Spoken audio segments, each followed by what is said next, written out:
Yokoso watashi no jigyo e. I'm Madame Sensei. I'm still here aligning Duolingo skills with my in-person class. And this is one of the things I really want to align, and that is I'm a firm believer in the keychain method of memorization, where if I can put things that are similar in your brain together, you'll remember them better. Also, memory is very visual. And good news, kanji is very visual. So if I can get you reading kanji a little earlier, then you'll be remembering the words better. So even though this is Hiragana 3 that we're in right now, I want to start hitting kanji, okay? I'm going to teach you 150 kanji by the end of the year at least. Let's start hitting them now. So Duolingo has laid out certain words. Let's go ahead and look at those, even though they wouldn't necessarily be the order that I would teach them in. I've kind of reordered. I've thought about the lesson really hard and thought about which ones I want to teach you right now. So the first one is inu. This is a very simple kanji, okay? It looks like this. Now, I know it looks kind of like oki if you've seen oki before, but really it's supposed to be a dog on its side, okay? Here's the snout, here's the tail. Let's turn it back around. There we go. So remember, these were being chiseled into rocks. These were being chiseled into bronze bells, and it's too hard to make curves. Okay, they get the swoopy lines, yeah, but mostly everything got kind of squared off eventually. So let me show you. I'll leave that there so you can look. This is the kanji right here. Let me straighten it up. I didn't scan my book very neatly. All right, so I have a hard time drawing with a mouse. This would be much easier if I had my stylus with me, which I don't. It's going to go straight across. Lovely, beautiful. Swoopy down. Oh my gosh, that's a beautiful swoopy. And a swoopy down. And then your little thing right here. Okay, let me try again. Now the stroke order, again, is extremely important because you don't want to get your beautiful silk sleeves in the wet ink. And so that's how this evolved. And you have to follow the stroke order right now. I went to school in Japan and had one of my classes, normal Japanese class. Teacher would just give us a kanji, one kanji, and we'd have to write the same kanji over and over again 100 million times for the whole hour. And I did not have a computer mouse writing kanji. I wrote with pen and paper. Much easier. Much easier. All right, neko I'm not going to give you yet. Tori, though, is a second grade kanji. Okay, and I think you're up for second grade kanji. This is a bird. All right, these little things down here are the bird feathers. Okay, and this is like the bird beak. All right, or maybe this is the bird beak. I don't know. But we're going to start always as much as you can with kanji. Start left to right, top to bottom as much as possible. So we start with the little swoopy line up here. Okay, then we're going to go all the way down. And then every single box we make in Japanese, in Chinese, in Korean, the traditional Korean, if you ever get interested in learning Korean, it's the same story. We're going to go across and down without picking up your pen. Okay? Pick it up here. Then do the middle part right here. Then do this part right here.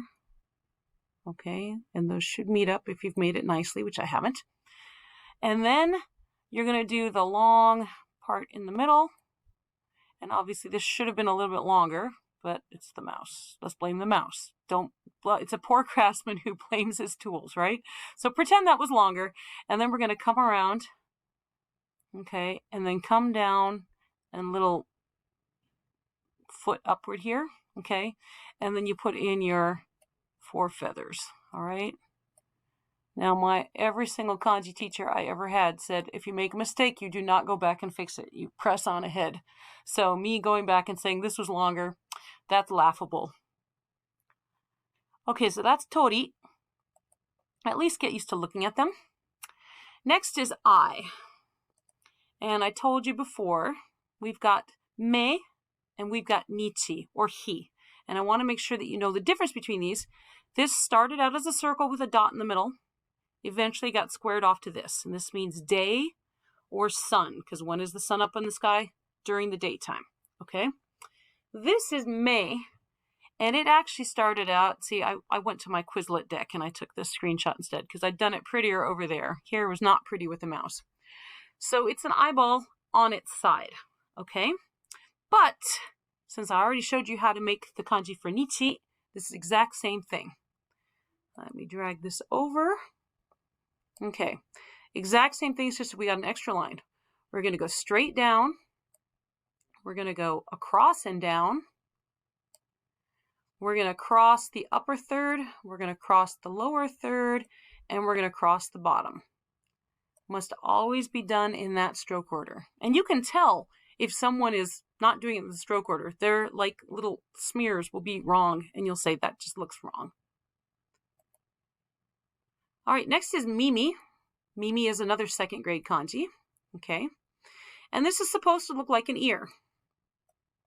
Okay, I'll teach you that one in a second. Okay, so Mimi is going to go straight across, come straight down. Okay, now this is a little weird. We're going to cross the bottom. This is for balance. Oh, that was beautiful. Pretend that's a straight line, okay? Then we go make the little lines in the middle. Oh, my kanji teachers would be so happy with me. And then cross the straight down on the other side. Okay, since this side is longer than this, that's why we do that one last. Oh, that's so beautiful. Okay, so this is Mimi. And as long as I'm teaching you Mimi and Mei, I'm going to go ahead and teach you Kuchi also, because Kuchi is so easy. Kuchi means mouth. And in the last episode, I showed you Hana Hana Mei anyway and taught you Kuchi there. Straight down, across and down. Across the bottom. Our friend the box. Always, always, always done like that. Sometimes you'll see this and it will mean mouth, and sometimes it will mean box. And sometimes it will mean entrance to a building. Okay, because the entrance to a building is kind of the mouth of the building, right? So that's kuchi. Sanaka is a little more complicated. I'm not going to show you, but I will show you that there's a naka in sanaka. Okay, naka is middle. We're going to make our friend the box. Whoops. We'll pretend like that was, that's funny. Okay, make your box and then slice it down the middle. Okay, that's beautiful. I hope you're laughing at me. Not with me, at me. All right, I'm going to show you. I'm not going to have you write them yet, but I'm going to show you the kanji because these are second grade kanji, and we'll be working on them more in class, but I don't think for the video, but I'll show you what they are, okay? This is fuyu, okay? You're going to go slightly down, across and down, and then swoopy, and then these two swoopies, okay? This is haru. Haru, we're going to do these 3 lines. Okay, and then swoopy down, and then the sun is in haru because the sun comes out in the springtime, right? So again, down, across and down without lifting up your pen, and then cross the middle and cross the bottom. I hope you're following what my mouse does because obviously I can't write it for reals with the mouse. Aki, which means fall. We've got like a swoopy line here. And then it's kind of like a tree. It looks very much like a tree, and it's the same muscle memory. Once you get that tree in your muscle memory, you'll be able to do this easily. And on the right-hand side, this is fire, okay? We're going to swoop down. We're going to swoop down, make the 2 little things here. It's fire because, I'm sorry, I don't know what I'm thinking because I'm thinking of talking about fire. Swoopy, swoopy, swoopy, swoopy, swoopy. And then we're going to do the 2 flames of the fire first and then come down here and down here, okay? Now, think about what color the leaves turn in autumn. Yeah, they're kind of a bright orange, right? Bright red, color of fire. So that's why we have fire in Aki. So I showed you, like, memory is so visual. If I can show you these things, it'll help you remember. Haru has a sun in it. Aki has fire in it. Okay, and then the last one is Natsu. Let me straighten this out. Natsu is straight across, little line down, exact same muscle memory you had for May, okay? And then pretty much the same muscle memory you had for Fuyu right here, okay? So you don't have to write these yet, but you do need to know the names, okay? We have Natsu. Let me put them in order. Put them in order for you, okay? Haru, Natsu, Aki, Fuyu. All right, I don't want to show you this one yet. It's a little more complicated. This one I showed you that there's a sun in hareru because it's clear or sunny. So of course there's a sun there. This right-hand side is blue, like a blue sunny sky. Daytime has a sun in it also. Okay, I don't really want you writing hiru yet. That's a second grade kanji, but this is what it looks like. Okay, swoopy line. Across and down without picking up your pen, cross the bottom, swoop, make the same sun, and then the bottom. So you remember I just said that I had a class that was an hour of writing the same kanji over and over and over and over again because it gets into your muscle memory. And then you don't have to think about it unless you're talking very slowly and trying to describe it, in which case often I say it wrong. But in the muscle memory, the sooner I can get it in your muscle memory, the faster you'll be learning. Okay, Heya, I'm not going to show you yet. Ie, I do want to show you some stuff with Ie. Okay, so here's our kanji for Ie, and it looks pretty complicated. It's not really, okay? So on the top, this is the roof of the house, okay? So we're going to go straight line down, and then tiny line on this side, and then across and down without lifting up your pen. That's that muscle memory from doing the box over and over and over and over again. Now this thing in your house, the uchi is the other pronunciation. This thing is a pig. This is buta. Buta means pig. Now think about how expensive pigs are. If you have purchased a pig for your family, you don't want the pig to die from exposure, right? You want to be able to fatten him up first. So pigs were brought into the house. And that's why we've got a pig in the house. And that means house or home. Okay? Pronounced ie, pronounced ka, pronounced ke, pronounced uchi. Sometimes pronounced ya even. Okay? So I just want you to see that one. And then we'll work on it in class and get that muscle memory. Outside. Oh, outside I definitely need you to know. This is a great one. Okay. So we have the moon, tsuki. This is the moon. Tsuki. When the moon gets squishified to put into a kanji, it's often going to look like a katakana ta. Okay? And then on this side, we have hito, person.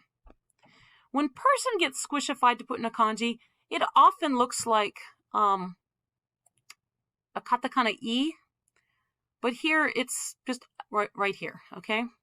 So this is a person standing outside in the moonlight. And that's how we get outside. Okay, so swoopy down, across and down, just like you're making katakana ta. Okay, then do this part. And then this is just like katakana to, come straight down and a little swoopy. So hopefully you've looked at the hiragana katakana lessons on the very top bar of Duolingo by now. All right, one more thing I want to show you, because now you know hito. Hito is sometimes pronounced jin. When we have an outside person, we have a gaijin. Gaijin. Gaijin, outside person. Foreigner. The full word is gaikokujin, outside country person, but it's abbreviated to gaijin. Just like we abbreviate Poketo Monsters into Pokemon, and we abbreviate Tokyo Daigaku into Todai. There's a lot of abbreviation where we'll take just a couple of kanji and call it good. All right. And that is it for the kanji lesson. Thank you for sticking with me. I'm glad I chopped this into two things. I am going to also put on the YouTube channel how to use the Japanese IME. IME means Input Method Editor. So you will notice in Duolingo, here we go, right here. I've got it set to tiles right now because I'm showing you the basic stuff, but right here, the use keyboard. If you get interested in using the keyboard, I'm going to show you how to do that. That will be the very next thing I link on the YouTube channel, okay? Those of you in class, I'm just going to help you enable your IME right on your computers in class, okay? All right, mata ne, see you next time.